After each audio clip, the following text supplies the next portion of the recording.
So we continue our trek through Paul's letter to the Ephesians.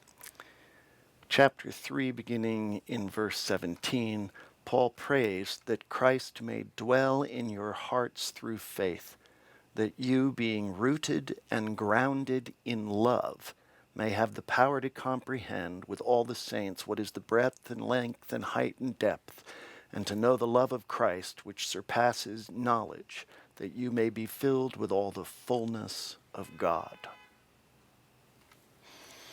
The grass withers and the flower fades, but the word of our God does indeed stand forever, as the Spirit brings it alive to you. Why do people have to be so mean? That's been on my mind for a long time. I did a past life regression some years ago, and not sure exactly what that experience is, but it was certainly something that touched my heart. I came out of it thinking to myself, why do people have to be so mean? President Obama yesterday was in an interview, and he was talking about the meanness of politics right now. A community that's close to my heart right now is being attacked, or at least its leader is. And I understand some of that, but it's the meanness and the cruelty of what's happening that I find deeply disturbing. Why do people have to be so mean? I actually think I have some ideas about that. I think it has to do with fear.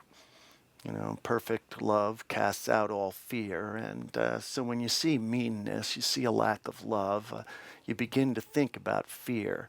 I think it's fear that we're going to lose the things that we desire, that we love in that eros sense of wanting to enjoy and connect to.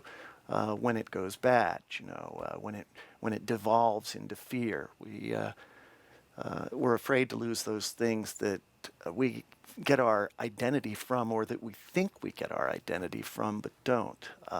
The status we have, the position we have, even the things we have that keep us shielded from the hurt of the world as we distract ourselves. So much that we could lose, or at least we feel that way. We become afraid, and that's when the meanness comes out. It's eros run amok at that point. So how do we respond to such meanness, to such grasping? That's the question. I have a dear friend who wrote to me a lovely little piece, just a paragraph that described her feelings when I sent my love to her.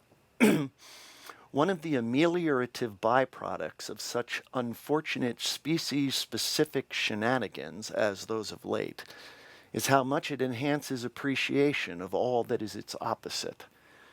Isn't that a delightful mouthful? Species-specific shenanigans. What a great way to describe that meanness. And it leads me actually to look at the Ephesian letter and ask how Paul deals with the species-specific shenanigans that his church is dealing with. And when I look at it, what I find is that he prays that they would be rooted and grounded in love. That is to say, their foundation would be love, and they would draw the source of their power and strength would come from love, but not eros. It comes from agape. And I see agape as the creative pulse of the universe. It's the power that directs our desires towards creation's new possibilities, towards the hope of being drawn together in one glorious, beautiful communion.